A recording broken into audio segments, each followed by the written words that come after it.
And welcome to Latropeth Language Tutorial 11, where we're looking at the passive voice.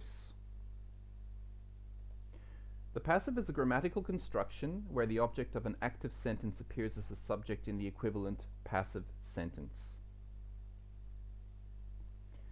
So we'll have a look first at an example from English.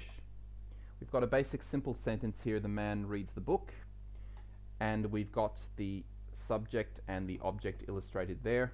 I said in an earlier video that the subject is the doer of the action of the verb, the object is the receiver of the action of the verb, but I said that that wasn't quite the correct definition, but it worked for our purposes.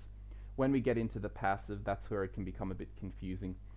So in the passive, we're shifting the focus and making what was originally the object of the active sentence the subject of the passive sentence, and we're saying the book is read.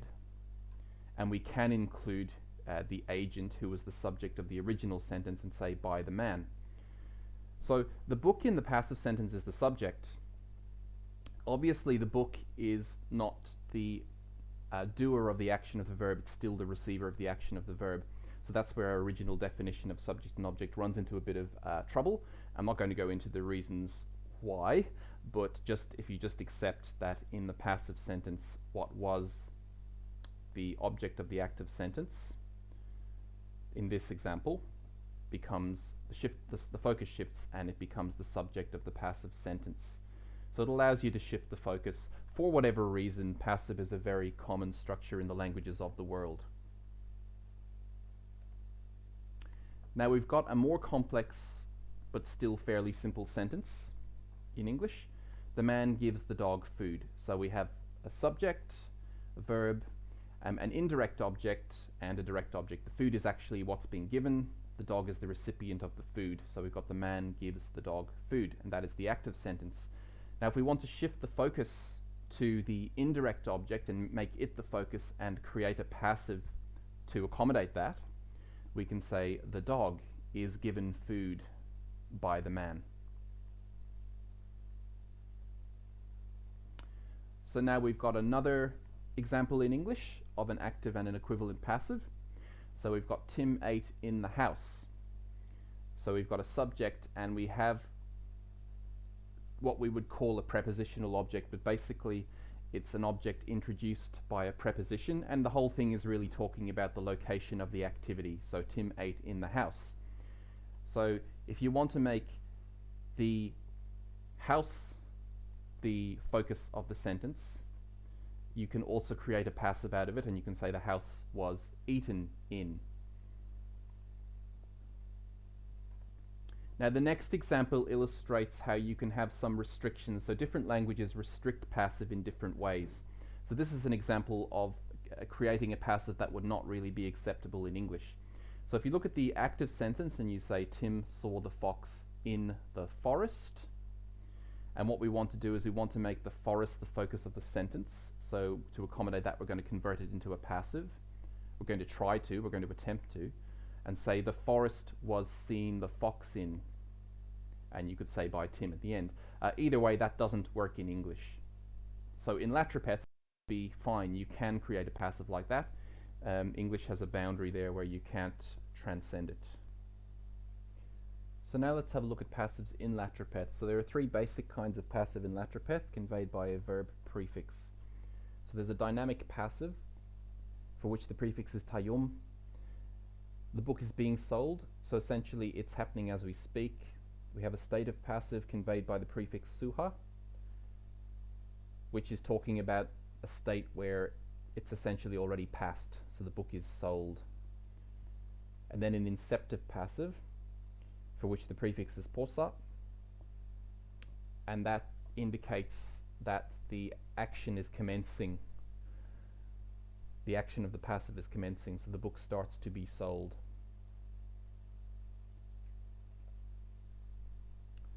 So let's start to look at some examples. So we're first looking at the dynamic passive in Latropeth with the verb prefix tayum. So first we'll have a look at we've got an active sentence there. The man eats the meat. Piya tawu yisnakumawu. So in the equivalent passive sentence, we're shifting the focus of the sentence to the meat. We're making it the subject of the sentence. And we're not going to include the man, so this is an agentless passive. So have a look at the verb form there. Because the meat is now the subject of the sentence, the prefix, the verb noun class prefix will be different because it's going to be cross-referenced with the noun class for meat and not the noun class for man, because the subject has changed. We have the dynamic passive prefix tayum plus the verb root tawu plus the general verb ending yis followed by the noun mawu. So we can say atayum tawu yis mawu, the meat is being eaten. So now we're looking at a stative passive with the verb prefix suha, and essentially this is the same except we've substituted tayum for suha. So the active sentence is the same, Pia tawu yisnakumawu, the man eats the meat. In the passive equivalent with suha, we have asuha tawu yismawu, which would translate as the meat is eaten.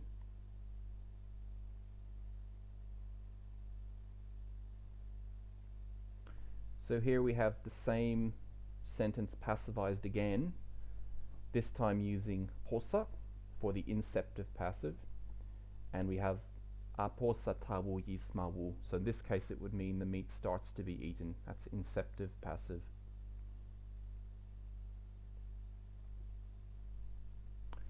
So if we want to express the agent, so the agent, to reiterate, was the subject of the active sentence, and it would appear in the passive sentence as an agent. In English it's introduced by the preposition by.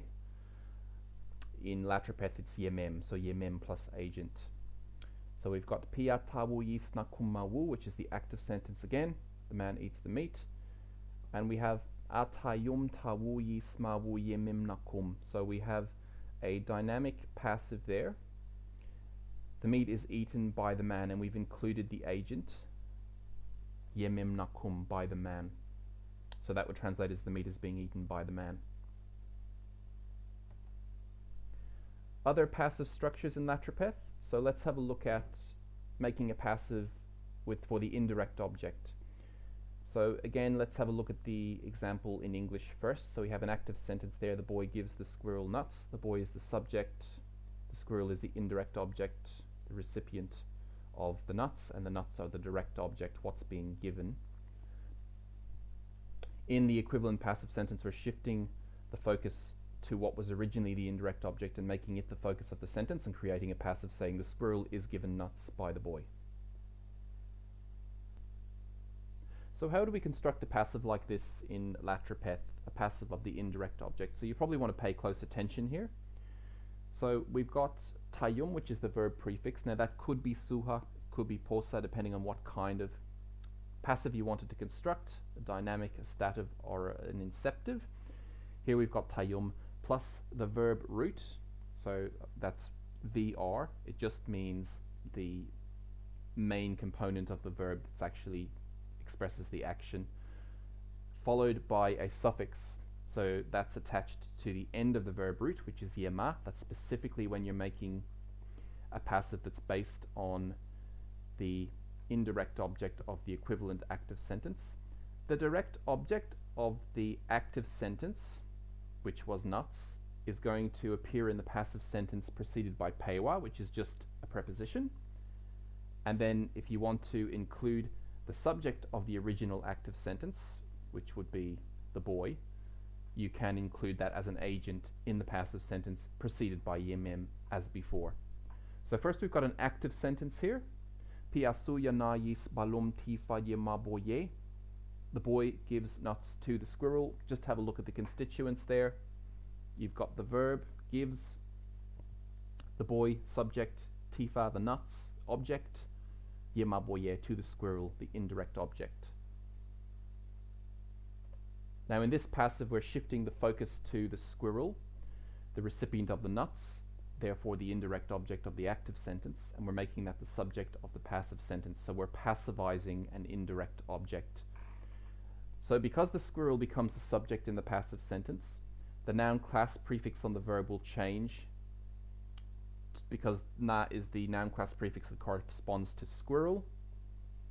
Then you've got the structures of the verb indicating a verb form that is the passive of what was an indirect object in the equivalent active sentence. So tayum suya yema yis. As outlined above, suya is the verb root, which means to give.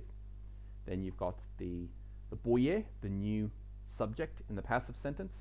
You've got the original object from the active sentence, which is preceded by pewa, as per the outlines above, pewa tifa. And you've got the agent included, introduced by yemem. So you've got yemem balum. The agent was the subject in the original active sentence. So putting the whole lot together, na tayum suya yemayis boye pewa tifa yemem balum. The squirrel is given nuts by the boy.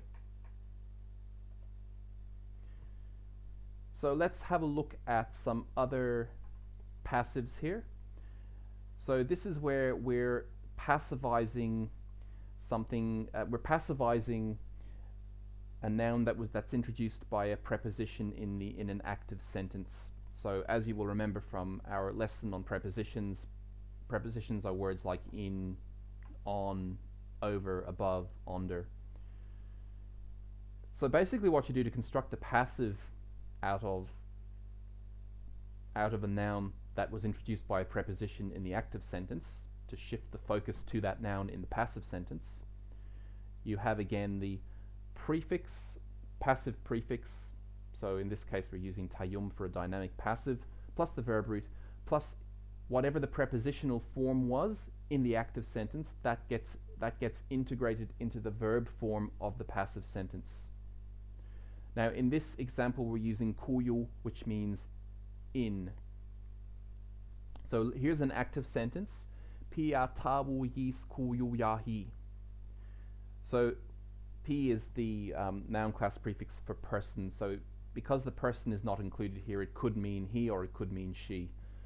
He or she eats in the hut. Pia tawu yis kuyu yahi. Kuyu yahi, in the hut. Now in the passive, we're going to make the hut the subject, and we're going to shift the focus to the hut. Because the hut is now the subject, the noun class prefix will change. So we've got tie, which is the noun class prefix for hut, and then we've got the passive structures as outlined above within the verb. Tayum tawu kuyu yis yahi. Tawu is the verb root, meaning to eat. Okay, and finally we're going to look at where Latropeth is more flexible than English in terms of passives. It allows more passive structures than English would allow. So this time again we're going to use a passive that's formed from a prepositional object. In other words, a noun that's followed by a preposition in the active sentence. We're going to make that noun the subject in an equivalent passive sentence. This time we're using kuseyo. Kuseyo. Kuseyo means near or close to, and it may not have been in the original lesson on prepositions, but that's what it means, near or close to, kuseyo. So first of all, let's look at the active sentence. Pi la yiki yis nakum kaya fayim kuseyo daso. Pi la yika yis nakum kaya fayim kuseyo daso. So the man sees the fox near the tree. Just have a look at the constituents in the sentence again. Now let's have a look at the passive. And we've got tie tayomiki kuseyo yis dasu pewa fayim yimim nakum. So you can see in this example, if you were to try to translate this literally, you would get something like the tree is seen the fox near by the man. So clearly in English that doesn't really work. It's perfectly acceptable as a passive in Latropeth.